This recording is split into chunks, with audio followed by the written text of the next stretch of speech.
One rule. One bed. One head allowed to show. That was the entire instruction given to the cast of Let's Start Deduction Season 4 during the final stage of the show's hospital set healthy sleeping posture inspection.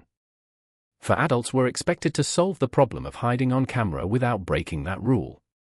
What they actually did with it turned into one of the most replayed clips of the finale, and it did not go viral because a celebrity did something scandalous. It went viral because the show's own official account decided to say something about it. Rabbit News Hallyu isn't here to recap a funny variety show moment for its own sake. The interesting part of this story isn't the laughter. It's what a single production rule reveals about how variety shows are now built for the clip, not just for the broadcast. Here's what actually happened. In the finale of Let's Start Deduction Season 4, titled Press Escape to Return to Reality, a healthy sleeping posture check was staged inside a mock hospital room. The rule was simple on paper, only one head could be visible above each bed. For guests, all roughly the same height class except one, decided the safest way through that rule wasn't to hide separately. It was to hide together. Chengxin and Zhou Keyu positioned themselves as the base layer, lying flat and close to the mattress. Zhang Linghe, at 190 centimeters the tallest of the group, was placed on top, lying on his back between them. Zhou Keyu pulled his legs into free-up space at the edge for Liu Yuning, who folded himself into the remaining gap and stayed there, mostly out of frame. A single sheet went over all four of them, and for a moment, the rule was technically satisfied. One head. One bed. For grown men. The physical comedy alone would have been enough for a good clip. Chengxin, at 178 centimeters, looked noticeably smaller wedged in the middle layer next to Zhang Linghe and Liu Yuning, who are both close to 190. That height gap is what gave the shot its shape on screen, and it's a large part of why the image spread as fast as it did once it was cut and reposted. But the moment that actually pushed this from funny clip to trending topic wasn't the staging. It was the caption. The show's official Weibo account posted about the scene itself, describing the group's guilty conscience as needing no outside accuser. That's a production account making a joke about its own cast bending a rule the production wrote. It's a small editorial choice, and it's worth sitting with, because it tells you something about how this kind of content gets amplified now. A few years ago, a moment like this would have lived and died as fan-made content. Someone clips it, someone captions it, and it circulates inside existing fandoms until it fades. What's different here is that the account with the most authority over the footage, the show itself, chose to participate in the joke rather than stay neutral. That's not a neutral broadcaster relaying an event. That's a media property actively shaping how an unscripted moment gets read by an audience that was never in the room. Once the official account leaned into it, the meme cycle moved fast.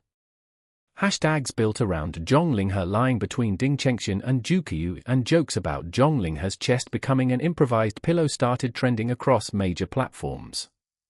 The speed of that spread is worth pausing on.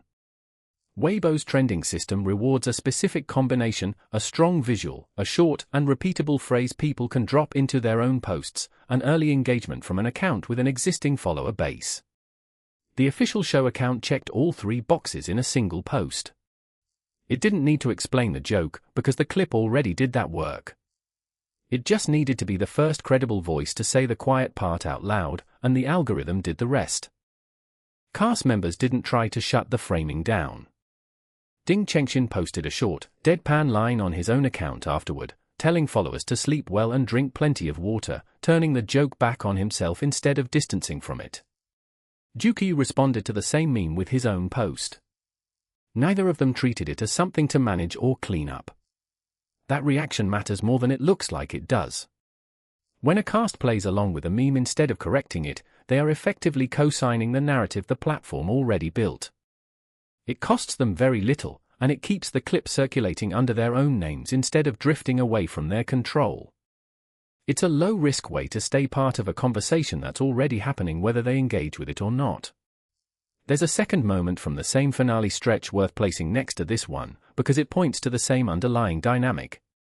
During an earlier search segment in the same episode, Jin Jing and Liu Yuning hid on castmate Zhang Ruonen's bed to avoid detection and were caught by an in-show character questioning an unusual shape under the blanket. Zhang Ruonen, without changing her expression, explained it as stomach and legs. Pressed further about how close the shape was to her, she added, flatly, that her own legs were short.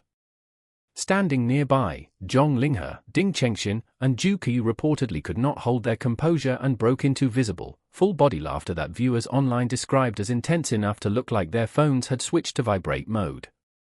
Two separate bits, same finale, same small group of recurring cast members, and the same pattern underneath both, a scripted game format leaving just enough room for cast members to improvise their way into a moment, and the show's marketing apparatus recognizing that moment fast enough to package it before the audience moved on to something else. This is worth being precise about, because it's easy to overstate. One production account joking about one clip does not prove that variety shows now script their unscripted moments end to end. What the evidence here actually supports is narrower. On this occasion, a production team saw an organically funny moment, decided it was strong enough to amplify rather than downplay, and captioned it in a way designed to accelerate sharing. That is a marketing decision layered on top of a real moment. It is not evidence that the moment itself was manufactured. What it does illustrate is a broader shift already visible across long-running variety formats with recurring casts. Shows like this one lean heavily on cast chemistry that's been built up across multiple seasons.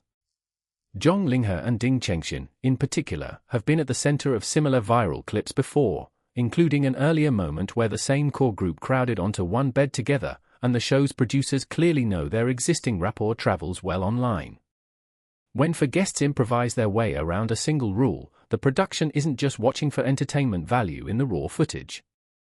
It's watching for whether that footage fits an established audience appetite for this specific group's dynamic, and it's ready to push it the moment it does. There's also an international dimension to how a clip like this travels, and it's easy to miss if you're only watching the domestic numbers.